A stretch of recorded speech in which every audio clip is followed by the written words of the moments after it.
ಓ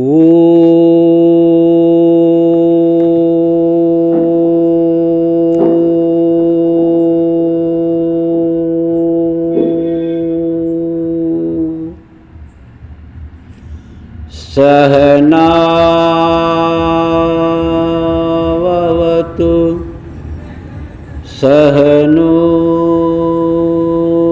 ಭುನಕ್ತು ಸಹ ವೀರ್ಯಂ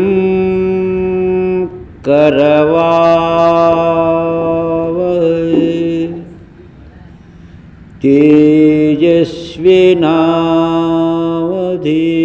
ತೇಜಸ್ವಿನಾವಧೀತಮಸ್ತು ಮಾ ವಿದ್ವಿಷಾವಹೈ.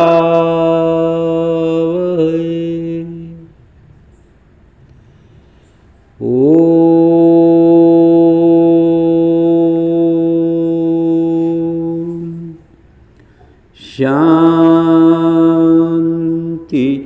ಶಾಂತಿ ಶಾಂತಿ.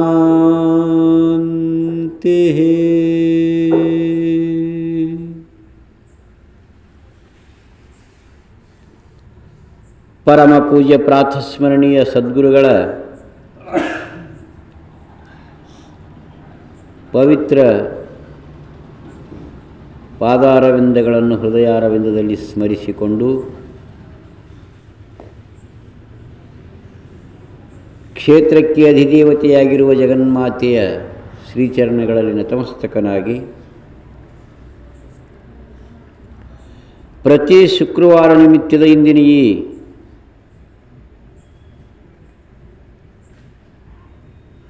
ಸತ್ಸಂಗ ಕಾರ್ಯಕ್ರಮದಲ್ಲಿ ಭಾಗಿಯಾಗಿರುವಂಥ ಎಲ್ಲ ಸಜ್ಜನ ಸದ್ಭಕ್ತರೇ, ತಮ್ಮೆಲ್ಲರ ಸದ್ಬುದ್ಧಿಗೆ ಸಾಕ್ಷಿಯಾಗಿ ಬೆಳಗುತ್ತಿರುವ ಆ ಪರಂಜ್ಯೋತಿ ಸ್ವರೂಪನಾದ ಪರಮಾತ್ಮನಿಗೆ ನನ್ನ ಅನಂತ ಶರಣು ಶರಣಾರ್ಥಿಗಳು.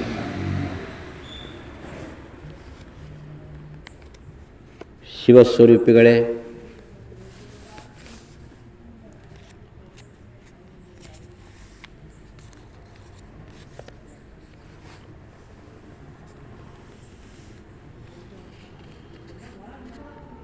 ಮನುಷ್ಯನಾಗಿ ಹುಟ್ಟಿದ ಬಳಿಕ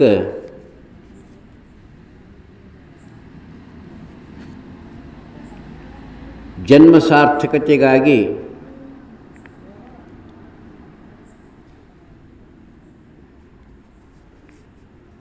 ತನಗತಾ ತಿಳಿಲಿಕ್ಕೆ, ಭಗವಂತನನ್ನು ತಿಳಿದುಕೊಳ್ಳಲಿಕ್ಕೆ ಹೊರಟಿರುವಂತಹ ಸಾಧಕನಿಗೆ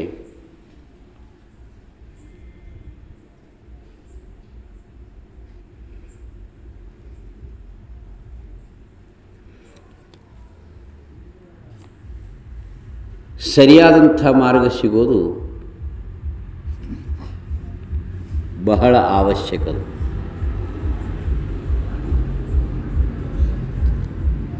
ಹಿಂದೆ ನಾವು ಕೇಳ್ಕೊಂಡು ಬಂದಿದ್ದೇವೆ, ಭಕ್ತಿ ಜ್ಞಾನ ವೈರಾಗ್ಯಗಳನ್ನು ಸಾಧಿಸುವ ಮುಖಾಂತರ ಭಕ್ತನು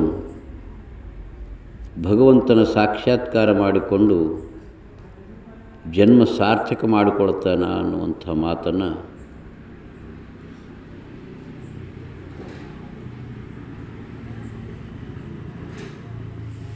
ಸವಿಸ್ತಾರವಾಗಿ ಹೇಳಿಕೊಂಡು ಬಂದ.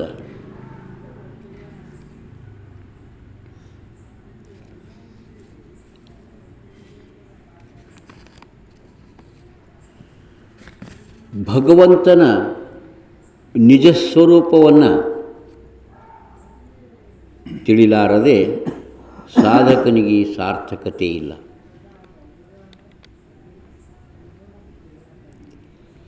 ನೀ ಭಕ್ತಿಯರ ಮಾಡು, ಜ್ಞಾನವನ್ನರ ಪಡಿ, ಭಗವಂತನಿಗೆ ಯಥಾರ್ಥವಾಗಿ ತಿಳಿದು ಭಕ್ತಿ ಮಾಡಬೇಕು. ದೇವರ ಭಕ್ತಿ ಮಾಡಿರಿ ಅಂದ್ರೆ ದೇವರಿಗೆ ನಿಜವಾದಂಥ ದೇವರಿಗೆ ತಿಳ್ಕೊಳ್ಳಾರದೆ ಮಾಡಿದ ಭಕ್ತಿ ಅದು ಭಕ್ತಿ ಆಗೋದಿಲ್ಲ. ನಿಜವಾದಂಥ ದೇವರು ಅಂತ ಹೇಳುವಾಗ ಸುಳ್ಳು ದೇವರು ಮತ್ತು ಖರೆ ದೇವರು ಎಡ್ಡಿ ಇರ್ತವೇನ್ರಿ ಅಂತ ಪ್ರಶ್ನೆ ಬರ್ತದೆ.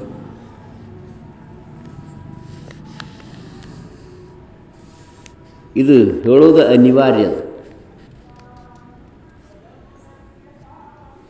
ಒಂದು ಕಡೆ ತತ್ವಪದಕಾರರು ಭಾಳ ಚಂದ ದೇವರ ತಿಳಿರಪ್ಪ, ನಿಜವಾದ ದೇವರ ತಿಳಿರಪ್ಪ, ತಿಳಿದು ದೇವರಾಗರಪ್ಪ ಅಂತ ಹಾಡಿದ್ರು. ನಿಜವಾದಂತ ಹೇಳಿದಾಗ ನಾವು ಸುಳ್ಳು ದೇವರಿಗೆ ಬೆನ್ನು ಹತ್ತಿದ್ದೀವಿ ಅಂತ ಅರ್ಥ. ನಿಜ ದೇವರಿಗೆ ತಿಳ್ಕೊರಿ, ನಿಜವಾದಂಥ ದೇವರನ್ನು ತಿಳ್ಕೊಂಡ್ರೆ ನೀವು ದೇವರಾಗ್ತೀರಿ ಅಷ್ಟೇ. ನೀವು ದೇವರಾಗಬೇಕಂತೀರಿ ಅಂದ್ರೆ ನಿಜವಾದಂಥ ದೇವರನ್ನು ತಿಳ್ಕೊಳ್ರಿ.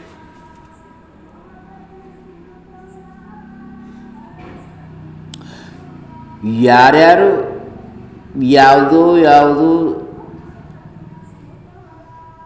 ಸಿದ್ಧಾಂತಗಳನ್ನು ಅವರು ತಮ್ಮ ಬದುಕಿನಲ್ಲಿ ಅಳವಡಿಸಿಕೊಂಡು ತಮಗೆ ತಿಳಿದಂಥ ರೀತಿಯಲ್ಲಿ ಭಕ್ತಿಯನ್ನು ಮಾಡ್ತಾ ನಾವು ಭಕ್ತರಿದ್ದೀವಿ ಅಂತ ತಿಳ್ಕೊಂಡಾರ, ನಾವು ಜ್ಞಾನಿಗಳಿದ್ದೇವೆ ಅಂತಲೂ ಅರ್ಥ ಮಾಡಿಕೊಂಡಾರ. ಅದಕ್ಕೆ ಕಳಕಳಿಯಿಂದ ಸಂತರು ಏನು ಹೇಳಿದ್ರು, ದೇವರ ತಿಳಿರಪ್ಪ, ನಿಜವಾದ ದೇವರ ತಿಳಿರಪ್ಪ, ತಿಳಿದು ದೇವರಾಗರಪ್ಪ.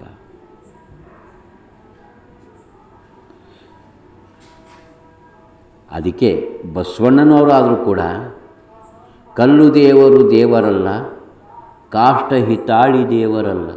ನೋಡಿರಿ, ಕಂಚು ಹಿತಾಳಿಯಲ್ಲಿ ಮಾಡಿದ ದೇವರು ದೇವರಲ್ಲ. ನೋಡಿರಿ, ಇವೆಲ್ಲ ಯಾಕೆ ಖಂಡನೆ ಮಾಡಿದ್ರು?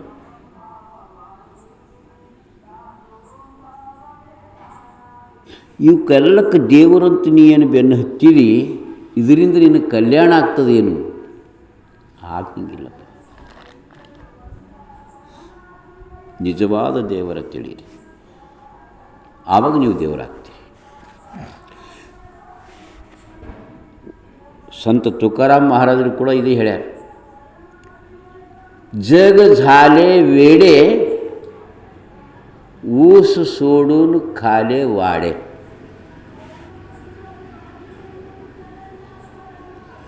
ಜಗದವ್ರು ಹುಚ್ಚಾಗಿ ಕುಂತಾರಪ್ಪ, ಕಬ್ಬು ಬಿಟ್ಟಾರ ವಾಡಿಗೆ ತಿಲ್ಲಕ್ಕೆ ಬೆನ್ನು ಹತ್ಯಾರ. जग झाले वेडे ऊस सोडून खाले वाडे. ಕಬ್ಬು ತಿಂಬೋದು ಬಿಟ್ಟಾರ ವಾಡಿ ತಿಲ್ಲಕ್ಕೆ ಹತ್ಯಾರ. ಹಿಂಗ್ಯಾಕಂತೀರಿ ತುಕಾರಾಮ್ ಮಹಾರಾಜರಿ ಅಂತ ಕೇಳಿದ್ರೆ ಅವರು ವಿಸರುನಿಗೇಲೆ ಖರೆ ದೇವ ಅಂದರು. ಈ ಜನ ಇವರು ಹಿಂಗೆ ಸುಳ್ಳು ಭಕ್ತಿ ಮಾಡಿ, ಸುಳ್ಳು ದೇವರಿಗೆ ಬೆನ್ನು ಹತ್ತಿ ಸುಳ್ಳು ಭಕ್ತಿ ಮಾಡ್ಕೋತ ಜೀವನ ವ್ಯರ್ಥ ಮಾಡತ್ತಾರಪ್ಪ. ವಿಸರುನಿಗೇಲೆ ಖರೆ ದೇವ, ಖರೆ ದೇವರಿಗೆ ಇವರು ಮರ್ತು ಹೋಗ್ಯಾರ ಅಂತ ತುಕಾರಾಮ್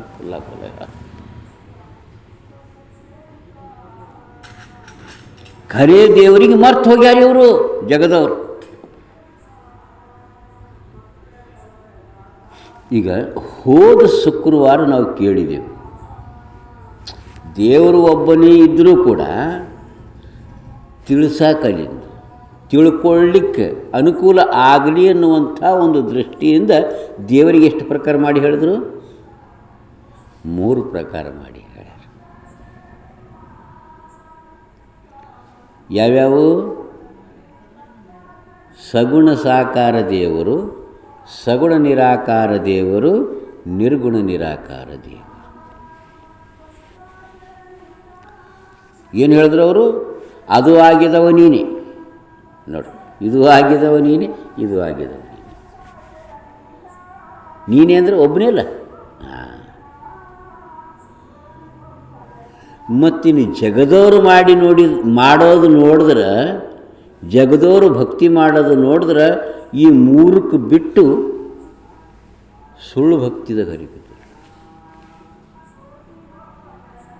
ಅದಕ್ಕೆ ಕಲ್ಲು ದೇವರಲ್ಲ, ಕಾಷ್ಟ ಹಿತಾಳಿ ದೇವರಲ್ಲ, ಅಲ್ಲ ಹೌದೆಂಬುವುದಲ್ಲ.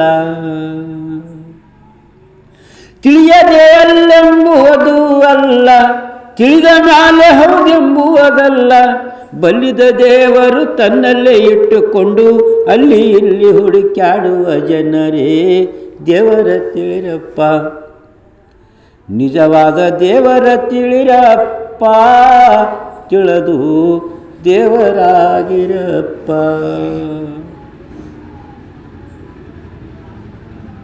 ನಿಜವಾದ ದೇವರು ಎಲ್ಲಿ ಅನ? ನಿನ್ನಲ್ಲೇ ಅನ. ಅಲ್ಲಿ ಇಲ್ಲಿ ಅನ್ನೋದು ಎಲ್ಲ ಕಡೆಯಲ್ಲಿ ತುಂಬಿಕೊಂಡು ಅನ. ಆದರೆ ಅವನಿಗೆ ತಿಳಿಬೇಕಾದ್ರೆ ಎಲ್ಲಿ ನೋಡ್ಕೋಬೇಕು? ತನ್ನಲ್ಲೇ ಹುಡುಕೋಬೇಕು ಅನ್ನುವಂಥ ಮಾತೇ ಹೇಳ್ಯಾರ ಹೊರತಾಗಿ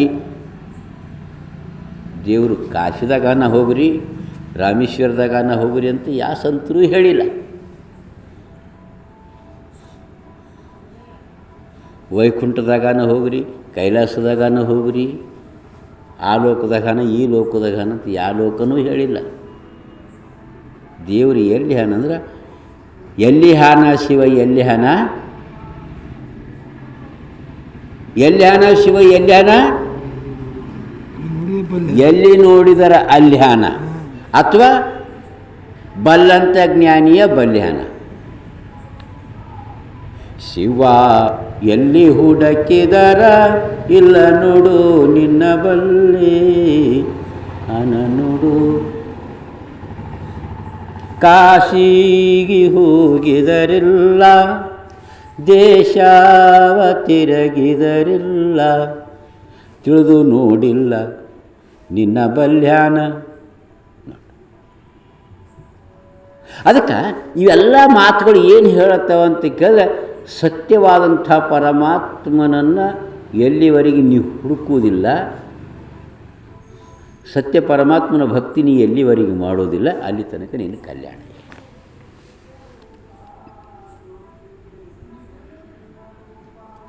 ಅದಕ್ಕೆ ಸತ್ಯವಾದಂಥ ಪರಮಾತ್ಮನ ಭಕ್ತಿ ಮಾಡು.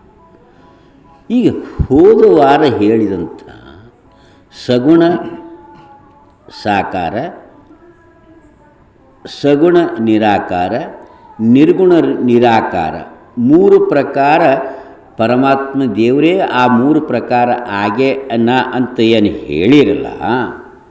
ಅದರಾಗ ನಮ್ಮ ಆತ್ಮಕಲ್ಯಾಣ ಆಗಬೇಕಾದ್ರೆ ನಾವು ಹೊರಗಿಂದ ಬಿಡ್ರಿ, ಈ ಮೂರರ ಪೈಕಿದಾಗ ನಾವು ಯಾವುದು ಹಿಡಿಬೇಕು, ಯಾವುದು ಹಿಡಿದು ಹೋಗಬೇಕು, ಯಾವ ಪರಮಾತ್ಮನಿಗೆ ನಾವು ಬೆನ್ನು ಹತ್ತಬೇಕು ಅದು ಹೇಳ್ರಿ ಅಂತ ಹೋದ ವಾರ ಕೇಳಿದ ಪ್ರಶ್ನೆಗೆ ಗೊತ್ತು ಉತ್ತರ ಇಟ್ಟು ಚಂದ ಹೇಳ್ತಾರೆ.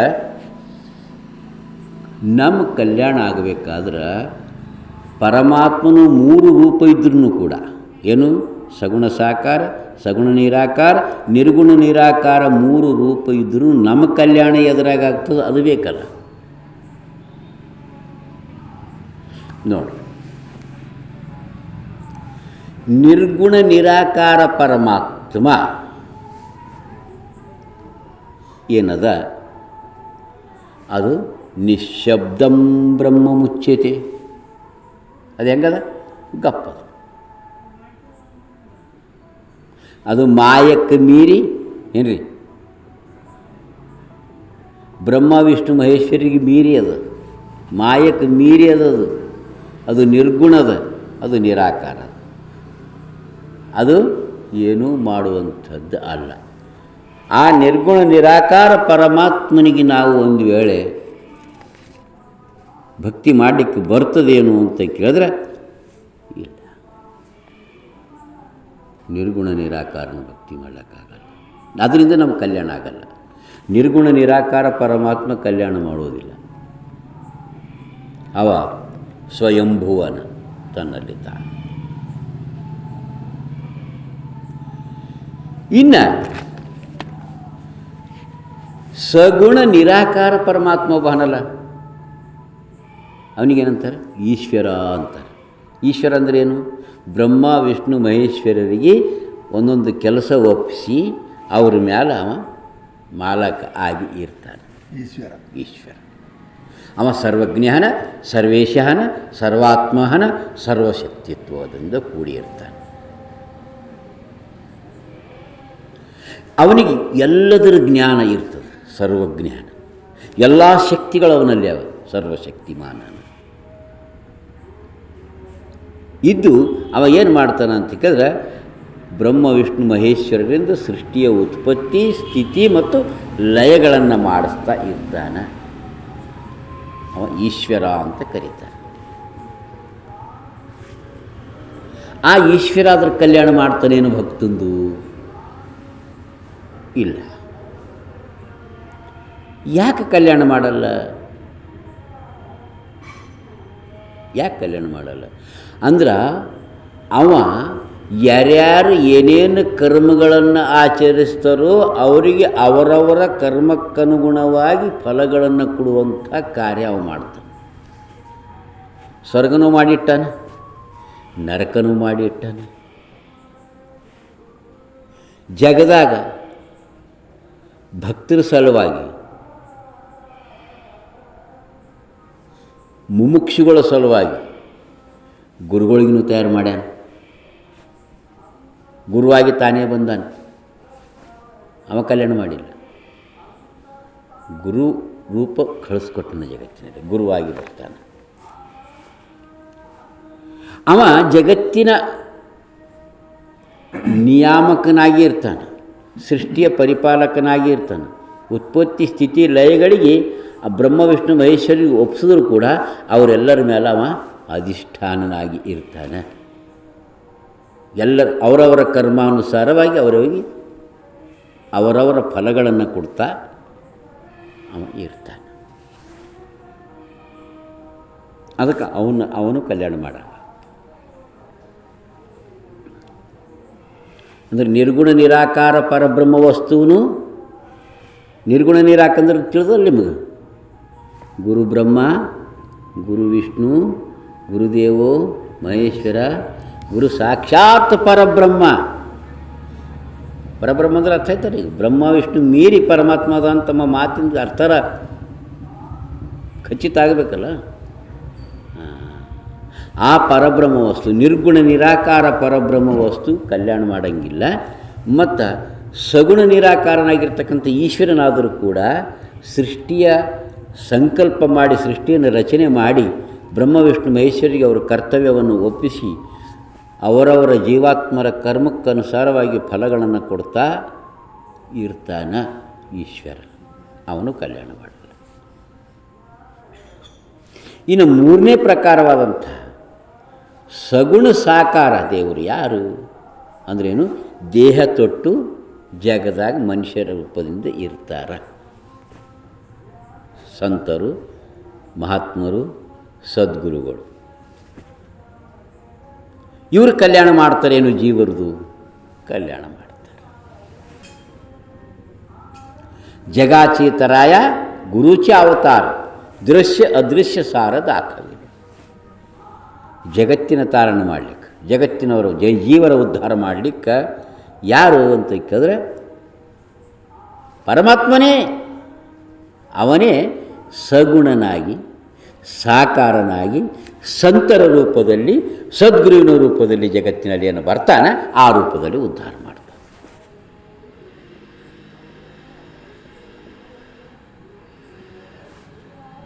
ನೋಡ್ರಿ, ಅವನೇ ನಿರ್ಗುಣ ನಿರಾಕಾರ, ಅವನೇ ಸಗುಣ ನಿರಾಕಾರನೂ ಅವನೇನ, ಸಗುಣ ಸಾಕಾರ ಭೀ ಅವನೇನ.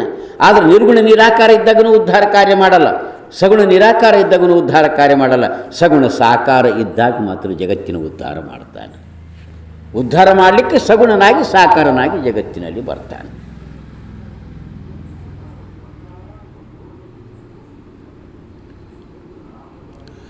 ಅಲ್ಲ,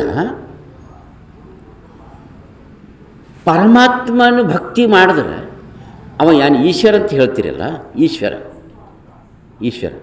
ಸಗುಣ ನಿರಾಕಾರ, ಗುಣಸಹಿತ ಇದ್ದು ಶಕ್ತಿ ಸಾಮರ್ಥ್ಯಗಳಿಂದ ಕೂಡಿಕೊಂಡಿದ್ದು ನಿರಾಕಾರ ಇರ್ತಾನೆ. ಆದ್ರೆ ಅವರಿಗೆ ಯಾರು ಅಟೂಟ ಭಕ್ತಿ ಮಾಡ್ತಾರೆ, ಅಚಲ ಭಕ್ತಿ ಮಾಡ್ತಾರೆ, ಮಾರ್ಕಂಡೇಯನಂಥವ್ರು, ಬೇಡರ ಕಣ್ಣಪ್ಪನಂಥವ್ರು, ಸನ್ನಲಾಪುರ ಸಿದ್ದರಾಮೇಶ್ವರನಂಥವ್ರು, ಪ್ರಹ್ಲಾದನಂಥವ್ರು, ಅಂಥ ಭಕ್ತಿ ಮಾಡಿದಾಗ ಅವ್ರಿಗೆ ಪರಮಾತ್ಮ ದರ್ಶನ ಕೊಟ್ಟನಲ್ಲ, ಈಶ್ವರ ದರ್ಶನ ಕೊಟ್ಟನು. ಅವ್ರಿಗೆ ಸಂಕಟದಿಂದ ತಾರಣ ಮಾಡೇನಲ್ಲ, ಉದ್ಧಾರ ಮಾಡೇನಲ್ಲ ಅಂತ ನೀವು ಹೇಳಬಹುದು. ಈ ಮಾತು ಸತ್ಯ, ಶತಸಹ ಸತ್ಯದಿದೆ. ಅವನ ಭಕ್ತಿ ಮಾಡಿದಾಗ ಯಾರು ಸಗುಣ ನಿರಾಕಾರನಾಗಿರ್ತಕ್ಕಂಥ ಈಶ್ವರನ ಭಕ್ತಿ, ಪರಿಪೂರ್ಣ ಭಕ್ತಿ ಯಾರು ಮಾಡ್ತಾರೋ ಅವರಿಗೆ ಉದ್ಧಾರ ಮಾಡಲಕ್ಕೆ ಅವ ಸಾಕಾರ ರೂಪದಿಂದ ಬರ್ತಾನೆ, ಅವರಿಗೆ ಆ ಸಂಕಟದಿಂದ ತಾರಣ ಮಾಡ್ತಾನೆ. ಇದು ಸತ್ಯ. ಆದರೆ ಭವಬಂಧನದಿಂದ ಮುಕ್ತ ಮಾಡೋದಿಲ್ಲ.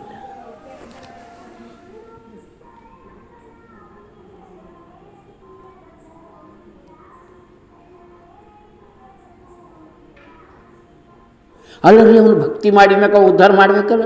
ಯಾವಾಗ ಪ್ರಾಣ ಹೋಗುವಂಥ ಪ್ರಸಂಗ ಬಂತು, ಜೀವಕ್ಕೆ ಮೀರಿ ಅವರಿಗೆ ಸಂಕಟ ಬಂದಾಗ ಸಂರಕ್ಷಣೆ ಮಾಡ್ತಾನೆ, ಕಾಪಾಡ್ತಾನೆ ಅಂದಮೇಲೆ ಮುಕ್ತಿ ಯಾಕೆ ಕೊಡಲ್ಲ ಅವನು? ಯಾವಾಗ ಸರ್ವಜ್ಞ ಸರ್ವೇಶ ಸರ್ವಾತ್ಮ ಸರ್ವಶಕ್ತಿತ್ವ ಅಂತ ಹೇಳ್ತೀರಿ, ಅವನಲ್ಲಿ ಎಲ್ಲ ಸಾಮರ್ಥ್ಯಗಳು ಇರ್ತವೆ ಅಂತ ಹೇಳ್ತೀರಿ, ಮಾನ್ಮ್ಯಾಕ ಅವನು ಉದ್ಧಾರ ಮಾಡಬೇಕಲ್ಲ, ಯಾಕೆ ಮಾಡಲ್ಲ?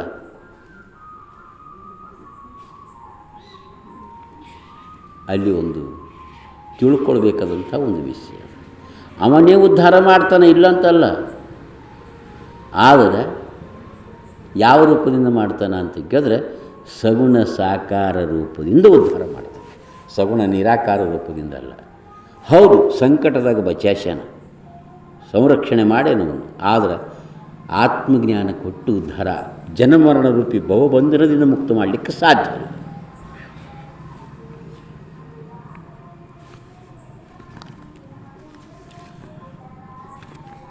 ಎಷ್ಟೋ ಉದಾಹರಣೆಗಳನ್ನು ನಾವು ನೋಡ್ತೀವಿ.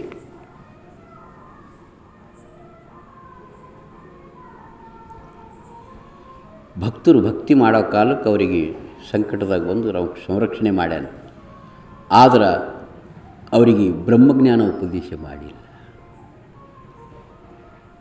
ಇದು ಚಂದ ತಿಳ್ಕೋಬೇಕು ನಾವು. ಇದಕ್ಕೆ ಸುಂದರವಾದಂಥ ಒಂದು ಕೆಲವು ಉದಾಹರಣೆಗಳನ್ನು ಕೊಡ್ತಾ ನಿರಂಜನ ವಚನ ಎಷ್ಟು ಚಂದ ಹೇಳ್ತದೆ ಕೇಳ್ರಿ. ನಿರಂಜನ ವಚನ, ನಿರಂಜನ ವಚನದಾಗ ಬರ್ತದ ಏನು? ಶ್ರೀಶೈಲ ಮಲ್ಲಿನಾಥನು ಪ್ರತ್ಯಕ್ಷ ಪ್ರಕಟನಾದರೂ ಸಿದ್ಧರಾಮೇಶ್ವರನಿಗೆ ಚನ್ನಬಸವಣ್ಣನಿಂದ ದೀಕ್ಷೆಯನ್ನು ಪಡೆಯಲೇಬೇಕಾಯಿತು.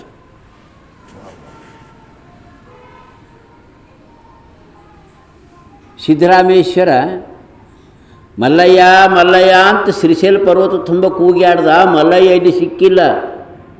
ಗುಡಿ ಮುಂದೆ ಒಯ್ದು ಭಕ್ತರೆಲ್ಲ ಒಯ್ದು ಮಲ್ಲಯ್ಯಗ ಆ ಕಡೆ ಹುಡ್ಕೊಳತ್ತಿದೆ, ಕಿಲ್ಲಿ ಹಣ ಬಾ ಅಂತ ಗುಡಿ ಮುಂದೆ ಒಯ್ದು ಸಿದ್ದರಾಮೇಶ್ವರ ನಿಂದ್ರಿಸ್ರ. ಇದು ಕಲ್ಲಯ್ಯ ಅದ, ಇದು ಮಲ್ಲ ನನ್ನ ಮಲ್ಲಯ್ಯ ಅಲ್ಲ ಅಂತ. ಇದು ಕಲ್ಲಯ್ಯ ಅದ. ಕಲ್ಲಂದ್ರೆ ತಿಳಿತಲ್ಲ ನಿಮಗೆ? ಕಲ್ಲಯ್ಯ ಅಂದ್ರೆ ತಿಳಿತಲ್ಲ. ಇದು ಮಲ್ಲಯ್ಯ ಅಲ್ಲ, ಕಲ್ಲದ ಕಲ್ಲಯ್ಯ. ನನಗೆ ಕಲ್ಲಯ್ಯ ಬೇಕಿಲ್ಲ, ಏನು ಬೇಕು? ಮಲ್ಲಯ್ಯ ಬೇಕಾಗೆ. ಯಾರ ಮಾತಿಗೆ ಪರವ ಮಾಡಿಲ್ಲ ಅವನು. ಹೋದ ಮಲ್ಲಯ್ಯ ಮಲ್ಲಯ್ಯ ಅಂತ ಕೂಗಿ ಕೊನೆಗೆ ಸೋತು ಮಲ್ಲಯ್ಯ ಅವನಿಗೆ ಭೇಟಿ ಕೊಟ್ಟಿಲ್ಲ. ಗುಡಿಯಾಗಿದ್ದೀನಿ ಮಲ್ಲಯ್ಯಗಾರ ಅವನು ನಂಬಿಲ್ಲ. ಖರೆ ಖರೆ ಮಲ್ಲಯ್ಯ ಅವನಿಗೆ ಬೇಕಾಗಿತ್ತು.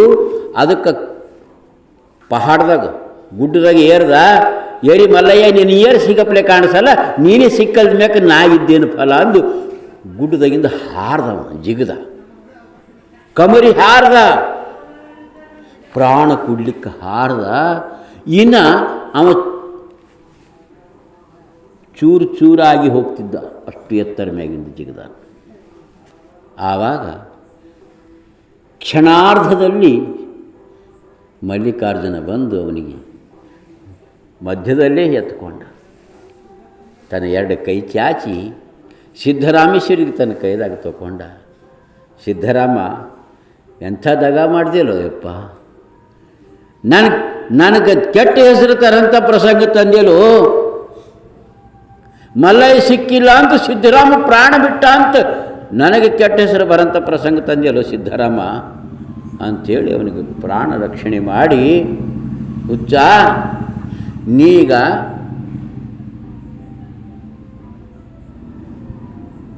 ನೀ ಸೊಲ್ಲಾಪುರಕ್ಕೆ ಹೋಗು, ನಾನೇ ಅಲ್ಲಿಗೆ ಬರ್ತೀನಿ ಅಂದ. ಯಾವಾಗ ನಿಜವಾದಂಥ ಮಲ್ಲಯ್ಯ ದರ್ಶನ ಕೊಟ್ಟ ಅವನಿಗೆ, ಆವಾಗ ಅವನ ಮನಸ್ಸು ಶಾಂತ ಆಯಿತು. ಸಿದ್ದರಾಮೇಶ್ವರಂದು ಆಯ್ತಪ್ಪ, ನೀನು ಭೇಟಿಯಾಗಿದ ಮತ್ತೇನು ಬೇಕಾಗ್ಯದ, ಆನಂದ ಆಯಿತು. ನೀವು ಹೋಗು, ಸೊಲ್ಲಾಪುರಕ್ಕೆ ಹೋಗು, ನಾನೇ ಅಲ್ಲಿಗೆ ಬರ್ತೀನಿ, ಹೋಗು ಅಂದ. ಅವ ಸೊಲ್ಲಾಪುರಕ್ಕೆ ಹೋಗಿ ಸಿದ್ದರಾಮೇಶ್ವರ ಅಲ್ಲಿ ಏನು ಮಾಡ್ದ, ಕೆರೆ ಕಟ್ಟದ, ಮಲ್ಲಿಕಾರ್ಜುನ ಗುಡಿ ಕಟ್ಟದ, ಅನ್ನ ಸತ್ರ ಇಟ್ಟ, ಅರವಟ್ಟಿಗೆ ಇಟ್ಟ, ಜಾತ್ರೆ ಮಾಡ್ಲತ್ತ. ವರ್ಷ ಭರಾಟಿ ನಡೀತು.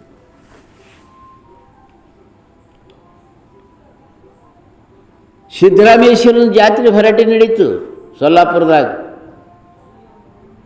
ಅಲ್ಲಿ ಮಲ್ಲಿಕಾರ್ಜುನ ಸ್ಥಾಪನೆ ಮಾಡಿಬಿಟ್ಟು ಇಲ್ಲಿಗೆ ಸಿದ್ದರಾಮೇಶ್ವರನ ಕಲ್ಯಾಣ ಆಗಿಲ್ಲ. ಯಾಕೆ? ಎಲ್ಲಿವರೆಗೆ ಬ್ರಹ್ಮಜ್ಞಾನ ಉಪದೇಶ ಮಾಡಿ ಭಕ್ತನ ಹೃದಯದಲ್ಲಿ ಪರಮಾತ್ಮನನ್ನು ಪ್ರಕಟ ಮಾಡಿಸ್ತಕ್ಕಂಥ ಕಾರ್ಯ ಆಗೋದಿಲ್ಲ, ಅಲ್ಲಿ ತನಕ ಅವನ ಆತ್ಮ ಕಲ್ಯಾಣ ಇಲ್ಲ. ಅದಕ್ಕೆ ಈ ಮಾತು ಪ್ರಭುದೇವರಿಗೆ ಗೊತ್ತಿತ್ತು. ಅಲ್ಲಮ ಪ್ರಭುಗಳು ಹೋಗಿ ಸಿದ್ದರಾಮೇಶ್ವರನಿಗೆ ಬುದ್ಧಿ ಹೇಳಿ, ದೊಡ್ಡ ಕಥೆ ಅದ, ಅವನಿಗೆ ಕರ್ಕೊಂಡು ಕಲ್ಯಾಣಕ್ಕೆ ಬರ್ತಾರೆ. ಬಂದ ನಂತರ ಆ ಸಿದ್ದರಾಮೇಶ್ವರನಿಗಿಂತ ಕಡಿಮೆ ವಯಸ್ಸಿನ, ಭಾಳ ಚಿಕ್ಕ ವಯಸ್ಸಿನ ಚನ್ನಬಸವಣ್ಣನಿಂದ ದೀಕ್ಷೆಯನ್ನು ಕೊಡಿಸ್ತಾರೆ, ಜ್ಞಾನ ದೀಕ್ಷೆಯನ್ನು. ಆವಾಗ ಮಲ್ಲಯ್ಯನಿಗೆ ಗುಡ್ಡದಾಗ ನೋಡಿದ್ದ, ಗುಡಿಯಾಗ ನೋಡಿದ್ದ. ಈಗ ನಾನು ಹೃದಯ ಎಂಬ ಗುಡಿಯಾಗ ನೋಡ್ಕೊಂಡೀನಿ ಅಂತ ಆವಾಗ ಚನ್ನಬಸವಣ್ಣನ ಮುಂದೆ ನಮೋ ನಮೋ ಅಂತಾನೆ ಸಿದ್ದರಾಮೇಶ್ವರ. ಅದನ್ನೇ ಹೇಳ್ತದೆ ನಿರಂಜನ ವಚನ. ಏನು?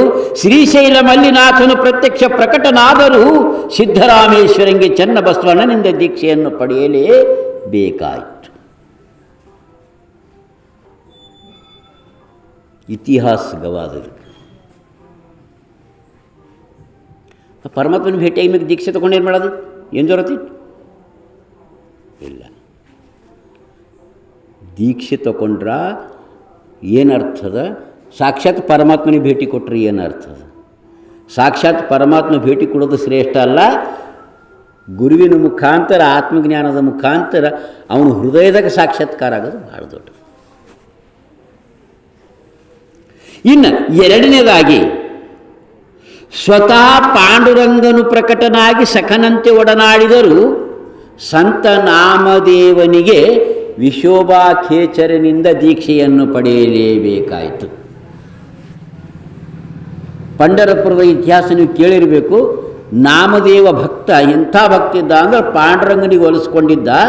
ಅವರು ಭಕ್ತಿಗೆ ಪಾಂಡುರಂಗದಿಂದ ಆ ಮೂರ್ತಿದಾಗಿಂದು ಪ್ರಕಟ ಆಗಿ ಇವನು ಸಂಕಟ ಕುಂತು ಉಡುತ್ತಿದ್ದ, ಇವನು ಸಂಕಟ ಮಾತಾಡ್ತಿದ್ದ, ಇವನು ಸಂಕಟ ಆಡ್ತಿದ್ದ, ಎಲ್ಲನೇ ಮಾಡ್ತಿದ್ದ. ಯಾರು? ವಿಠ್ಠಲ. ಯಾರು ಸಂಕಟ? ನಾಮದೇವನ ಸಂಕಟ. ಹೀಗೆ ನಡೀತು, ಭಾಳ ಕಾಲಕ್ಕೆ ಅವ್ನು ನಡೀತು, ದಿನಗಳು ಹೊಂಟು ನಡೆದು ಕೊನೆಗೆ ಪಾಂಡುರಂಗಿಗೆ ಕುದಿಬಿತ್ತು. ನಾ ಈ ನಮೂನ ಪ್ರಕಟ ಆದರೆ ಇವನು ಕಲ್ಯಾಣ ಆಗದ್ದು, ಇವನು ಕಲ್ಯಾಣ ಇದ್ರಾಗಿಲ್ಲ. ಇವ ಎಲ್ಲಿ ತನಕ ಗುರು ಮಾಡ್ಕೊಂಬಲ್ಲ, ಎಲ್ಲಿ ತನಕ ಆತ್ಮ ಸಾಕ್ಷಾತ್ಕಾರ ಮಾಡ್ಕೊಂಬಲ್ಲ, ಅದು ತನಕ ಇವನಿಗೆ ಕಲ್ಯಾಣ ಆಗಲ್ಲ. ಇವನಿಗೆ ಹೆಂಗಾರ ಮಾಡಿ ಗುರುಗಳ ಕಡೆ ಕಳಿಸ್ಬೇಕು ಅಂತ ಅವನು ಕುದಿ ಪಾಂಡುರಂಗ.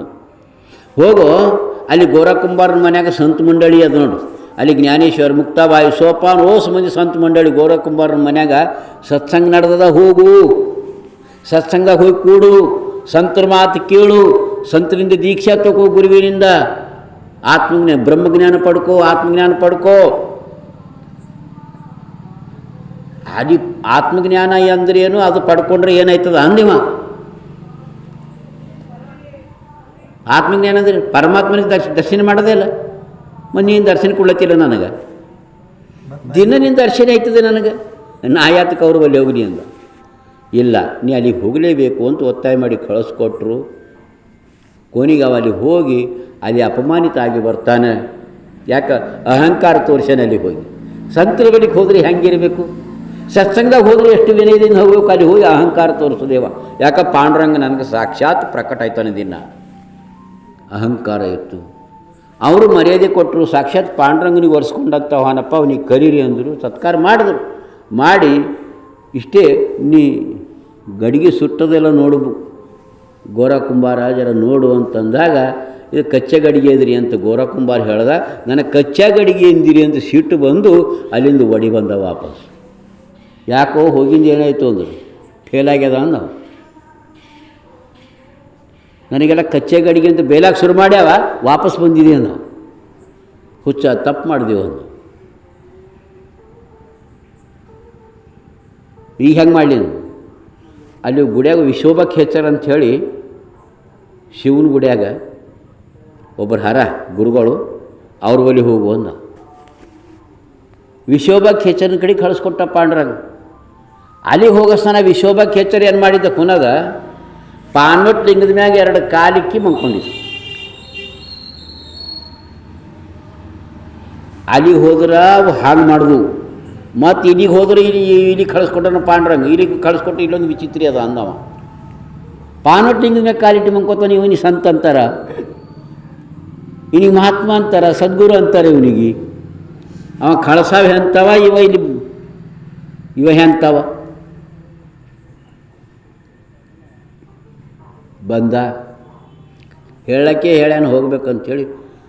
ವಿಶೋಭ ಖೇಚರ್ ನೀನೇನೇನು ಅಂತ ಕೇಳಿದ ಅವನಿಗೆ. ಹಾಂ, ನನಗೆ ವಿಶೋಭ ಖೇಚರ್ ಅಂತಾರಪ್ಪ ಅಂದವ. ಹಾಂ ಅಂದ್ರೆ ಚಂದ ಆಯಿತು, ಕಾಲು ತೆಗಿ ಲಿಂಗದ ಮ್ಯಾಗಿಂದು ಅಂದ. ನನಗೆ ತೆಗಿಲಾಕಾದ್ರೆ ನಾ ಯಾಕೆ ಇಡ್ತಿದ್ದನೋ ಯಪ್ಪ, ನೀನೇ ಜರ ತೆಗಿ ಅಂದ. ಯಾಕೆ ನೀನು ಇಕ್ಲಾಗ ಬಂದ ತೆಕ್ಕೊಳಗೆ ಬರಲ್ಲ ಅಂದವ. ಇಲ್ಲ, ಇಕ್ಲಾಕಿ ಇಕ್ಕಿನಿ ಕರಡಿಗೆ ಕಾಲು ಮುದಿ ಕಾಲುಗಳು ತಮ್ಮ ಅವು ಒಂದಕ್ಕೊಂದು ಮಿಟಿ ಬಿದ್ದ, ಅದು ತೆಗಿಲಕ್ಕೆ ಆಗಲ್ಲ ಉಂಟು ನನಗೆ, ನೀನೇ ತೆಗಿ ಅಂದವ. ಹೇಳೋಲ್ಲುಂಟು ಕೈಲಾಗದು. ಆಯ್ತು, ಮತ್ತು ನಾವು ಕಳಿಸ್ಯಾನ, ಇಲ್ಲಿಗೆ ಬಂದಿದ್ದೇವೆ, ಇಲ್ಲಿಗೆ ಇಲ್ಲಿ ತಾನ ಮಜ್ಬೂರಿ ಅದ, ಏನು ಮಾಡ್ಲಿಕ್ಕಾಗ್ತದೆ, ನಾನೇ ತೆಗೆದ್ರಾಯ್ತು ಅಂಥೇಳಿ ಅಡ್ಡು ಕಾಲು ಘಸಕ್ಕಂತ ತೆಗೆದು ಈಚೆಗೆ ಇಡ್ಲಾಕ್ಕೆ ಹೋದ. ಈಚೆಗೆ ಇಡ್ಲಾಕ್ಕೆ ಹೋದ್ರೆ ಅಲ್ಲೊಂದು ಲಿಂಗ ತಯಾರಿ. ಇಲ್ಲಿ ಲಿಂಗ ಆಗ್ಯದ ಅಂತೇಳಿ ಮತ್ತೊಂದು ಕಡೆ ಇಟ್ಟ, ಅಲ್ಲಿ ಒಂದು ಲಿಂಗ ತಯಾರಾಯ್ತು. ಆ ಗುಡಿ ತುಂಬ ಕಾಲು ಹಿಡ್ಕೊಂಡು ಎಳ್ದಾಡ್ದ ಈ ಕಡೆ ಆ ಕಡೆ ಎಲ್ಲಿ ಇಡ್ಲಕ್ಕೆ ಹೋಯ್ತಾನೆ. ಗುಡಿ ತುಂಬ ಲಿಂಗನೇ, ಅದು ಜಗನೇ ಇಲ್ಲ.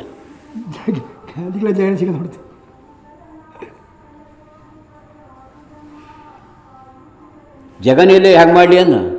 ನೋಡಿ, ಎಲ್ಲಿ ಲಿಂಗ ಇಲ್ಲೋ ಕಲ್ಲಿಡು ನನ್ನ ಕಾಲು ಅಂದ. ಆವಾಗ ಅವನ ತಲೆಗಿಂದ ಇಳಿತು ನಾಮದೇವ್ಗ, ಎಲ್ಲ ಕಡೆ ದೇವ್ರ ಹಣ ನನ್ನೊಳಗೆ ಇಲ್ಲ, ನನ್ನ ಬುದ್ಧಿನೇ ಭ್ರಷ್ಟ ಆಗ್ಯದ ಅಂತ ಅವನು ಎಡ್ಡು ಕಾಲು ತನ್ನ ತಲೆ ಮೇಲೆ ಇಟ್ಕೊಂಡು ಆವಾಗ ಹಸಂತೆ ಅದು ಕುಂತ ಮುದುಕ. ಹಾಂ, ಕೀಟೇ ಬೇಕಾಗಿತ್ತು ತಮ್ಮ ಕೂಡೋದು. ಆವಾಗ ಅವನಿಗೆ ಬ್ರಹ್ಮಜ್ಞಾನ ಉಪದೇಶ ಮಾಡ್ಯಾನ, ಆತ್ಮಜ್ಞಾನ ಬೋಧ ಮಾಡ್ಯಾನ. ಆವಾಗ ಕಣದಲ್ಲಿ ಪರಮಾತ್ಮ ಹನ ಅಣುರೇಣು ತೃಣಕಾಷ್ಠದಲ್ಲಿ ತುಂಬಿ ಪರಮಾತ್ಮ ತುಂಬಿ ತುಡುಕಲತನ ಅನ್ನುವಂಥ ಬ್ರಹ್ಮಜ್ಞಾನ ಅವನಿಗೆ ವಿಶೋಭ ಖೇಚರಿನಿಂದ ಅವನಿಗೆ ಜ್ಞಾನೋದಯ ಆಯಿತು. ಅದಕ್ಕೆ ಯಾವಾಗ ಪಾಂಡುರಂಗನೇ ಅವನಿಗೆ ಭೇಟಿ ಆಗ್ತಿದ್ದ ದಿವಸ, ಆದ್ರೂ ಪಾಂಡುರಂಗ ಯಾಕೆ ಕಳಿಸ್ದಲ್ಲಿಗೆ ನೋಡ್ರಿ. ಸಖನಂತೆ ನೋಡ್ರಿ, ಸ್ವತಃ ಪಾಂಡುರಂಗನು ಪ್ರಕಟನಾಗಿ ಸಖನಂತೆ ಒಡನಾಡಿದರೂ ನಾಮದೇವನಿಗೆ ವಿಶೋಭ ಖೇಚರನಿಂದ ನೋಡು ದೀಕ್ಷೆಯನ್ನು ಪಡೆಯಲೇಬೇಕಾಯಿತು. ಇನ್ನು ಮೂರನೇದು ಉದಾಹರಣೆ ಏನು ಅಂತ ಕೇಳಿದ್ರೆ, ಕಲ್ಕತ್ತಾದಲ್ಲಿ ರಾಮಕೃಷ್ಣ ಪರಮಹಂಸರು ಕಾಳಿಕಾದೇವಿ ಗುಡಿಯಲ್ಲಿ ಇರ್ತಿದ್ರು. ಕಾಳಿಕಾದೇವಿಗೆ ಅವ್ರ ಭಕ್ತಿ ಇಷ್ಟು ಭಕ್ತಿ ಮಾಡ್ಯಾರ ಕಾಳಿಕಾದೇವಿ ಅವರಿಗೆ ಸಾಕ್ಷಾತ್ಕಾರ ಭೇಟಿಯಾಗ್ಯಾರ. ಭೇಟಿ ಆಗಿನ ನಂತರ ಕೂಡ ಅವ್ರ ಭಕ್ತಿ ಹಿಂಗೆ ಬೆಳೆದು ಹೋಗ್ಯದ. ಎಕಡೆ ನೋಡಿದ್ರೆ ಆ ಕಡೆ ಕಾಳಿಕಾದೇವಿನೇ ಕಾಣಿಸ್ತು ರಾಮಕೃಷ್ಣ ಪರಮಹಂಸರಿಗೆ. ಗಂಡ ಈ ರೀತಿ ಕಾಳಿಕಾದೇವಿ ಭಕ್ತಿಯಲ್ಲಿ ಮುಳುಗ್ಯಾರ ಅಂತ ಸತಿ ಶಾರದಾದೇವಿ ಪಾದ ಸೇವೆ ಮಾಡಿಕೊಂಡು ಅಲ್ಲೇ ಇರಬೇಕು ಅಂಥೇಳಿ ಆಕೆ ಸಾಧ್ವಿಯಾಗಿ ಸಾಧು ವೇಷದಲ್ಲಿ ಬಂದು ಗಂಡನ ಸೇವಾ ಮಾಡ್ಕೋತ ವರ್ಷಗಟ್ಟಲೆ ಅಲ್ಲೇ ಉಳ್ದಾಳ. ಹೆಂಡತಿ ಕಡೆ ತಿರುಗಿಸಿ ನೋಡಿಲ್ಲ ಅವರು. ಆಕೆ ಭೀ ಕಾಳಿಕಾದೇವಿನಿಗೆ ಕಾಣಿಸ್ಯಾಳವ್ರಿ. ರಾಮಕೃಷ್ಣ ಪರಮಹಂಸರಿಗೆ. ಆದರೂ ಒಂದು ದಿವಸ ಕಾಳಿಕಾದೇವಿ ಸ್ವತಃ ರಾಮಕೃಷ್ಣ ಪರಮಹಂಸನಿಗೆ ದೀಕ್ಷೆ ಮಾಡ್ಕೊ ಅಂತ ಉಪದೇಶ ಮಾಡಿದ್ರು, ಮಾರ್ಗದರ್ಶನ ಮಾಡಿದ್ರು. ನೀ ದರ್ಶನ ಕೊಟ್ಟ ಮ್ಯಾಕ ನನಗದಕ್ಕೆ ದೀಕ್ಷೆ ಅಂದ ರಾಮಕೃಷ್ಣ ಪರಮಹಂಸ. ನೀ ಯಾವ ಕಣ್ಣು ಮುಚ್ಚು ನನ್ನ ಕಣ್ಣಾಗ ನೀ ಇದ್ದಿ, ಕಣ್ಣು ತೆರೆದ್ರೆ ನೀ ಇದ್ದಿ, ಕಣ್ಣು ಮುಚ್ಚರು ನೀ ಇದ್ದಿ, ನಿದ್ಯಾಗಿ ನೀ ಇದ್ದಿ, ಎಚ್ಚರದಾಗ ನೀ ಇದ್ದಿ, ಸರ್ವಕಾಲ ಸರ್ವಾವಸ್ಥೆಗಳಲ್ಲಿ ನೀನೇ ಇದ್ದ ಮ್ಯಾಲ ನನಗ್ಯಾತಕ ಮತ್ತು ದೀಕ್ಷೆ, ನನಗ್ಯಾತಕ ಉಪದೇಶ ಅಂದ. ಅಲ್ಲ ರಾಮಕೃಷ್ಣ, ಇದು ಜನ್ಮಕ್ಕೆ ಸಾರ್ಥಕತೆ ಅಲ್ಲ, ಇದು ಪೂರ್ಣತ್ವ ಅಲ್ಲ. ಇದು ನಾನು ನಿನಗೆಷ್ಟು ಸುಲಭ ಇದ್ದಿರಬೇಕು, ನಾನು ಎಷ್ಟು ಒಲ್ತಿರಬೇಕು, ನಾನು ನಿನಗೆ ಭೇಟಿ ಸದಾ ಇದ್ದಿರಬೇಕು, ನಿನಗೆ ಬಿಟ್ಟು ನಾ ಇಲ್ಲ, ನನಗೆ ಬಿಟ್ಟು ನೀ ಇಲ್ಲ. ಆದರೂ ಕೂಡ ಇದು ಖರೆ ಅಲ್ಲ.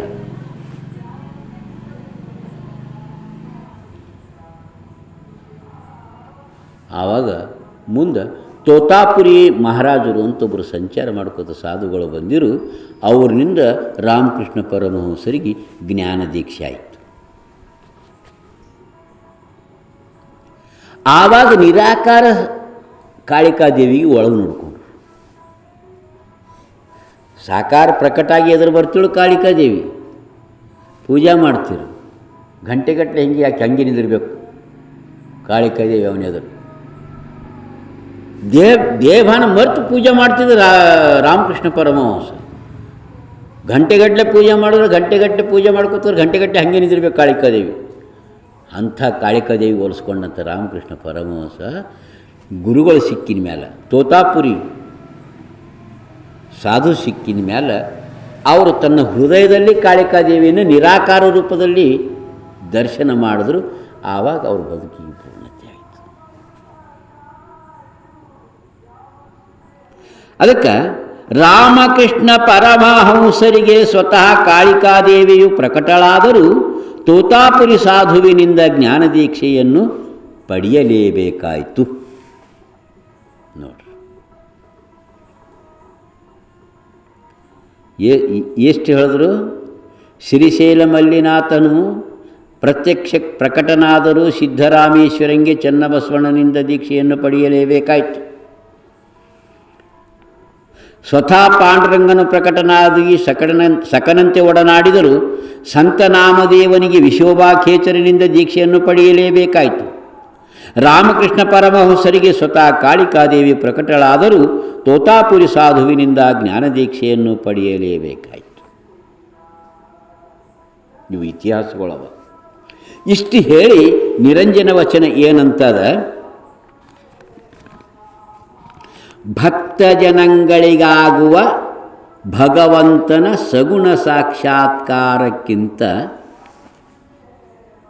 ನೋಡಿ ಈ ದರ್ಶನ ಕೊಟ್ಟಾರ ಅದು ಸಗುಣದ, ಅಂದರೆ ಗುಣಸಹಿತ, ನಿರ್ಗುಣ ಅಲ್ಲ ಅದು. ಅದಕ್ಕೆ ಸಾಕ್ಷಾತ್ಕಾರೇ, ಭೇಟಿನೇ ದೇವ್ರ ಭೇಟಿನೇ. ಆದರೆ ಎಂಥ ಭೇಟಿ ಅಂದರೆ ಸಗುಣ ಸಾಕ್ಷಾತ್ಕಾರ. ಸಾಕ್ಷಾತ್ಕಾರ ಅಂದರೆ ಭೇಟಿ, ಅದು ಸಗುಣ ಭೇಟಿ ಆಯಿತು, ಅದು ಸತ್ಯ ಅಲ್ಲ. ಭಕ್ತರಿಗೆ ಭಗವಂತ ಏನು ದರ್ಶನ ಕೊಡ್ತಾನ ಅದು ಸಗುಣ ಸಾಕ್ಷಾತ್ಕಾರ ಅಂತ ಕರೀತಾರೆ. ಅದಕ್ಕೆ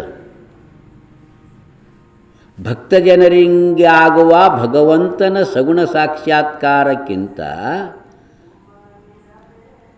ಸಾಧಕ ಜನರಿಗೆ ಸಾಧುಮೂರ್ತಿ ಪರಮ ಗುರುವಿನಿಂದಾಗುವ ನಿರ್ಗುಣ ಸಾಕ್ಷಾತ್ಕಾರವೇ ಶ್ರೇಷ್ಠವೆಂದ ನಮ್ಮ ನಿರಂಜನೇಶ್ವರ. ಗುರುಮೂರ್ತಿಯಿಂದ, ಸದ್ಗುರುವಿನಿಂದ, ಸಂತ ಮಹಾತ್ಮನಿಂದ ಏನು ತನ್ನ ಹೃದಯದಲ್ಲಿ ಸಾಕ್ಷಾತ್ಕಾರ ಆಗುತ್ತದೆ, ನಿರ್ಗುಣ ಸಾಕ್ಷಾತ್ಕಾರ, ಅದು ಶ್ರೇಷ್ಠದ. ಅದರಿಂದ ಜನನ ಮರಣ ರಹಿತ ಆಗ್ತದೆ, ಅದರಿಂದ ಕಲ್ಯಾಣ ಆಗ್ತದೆ.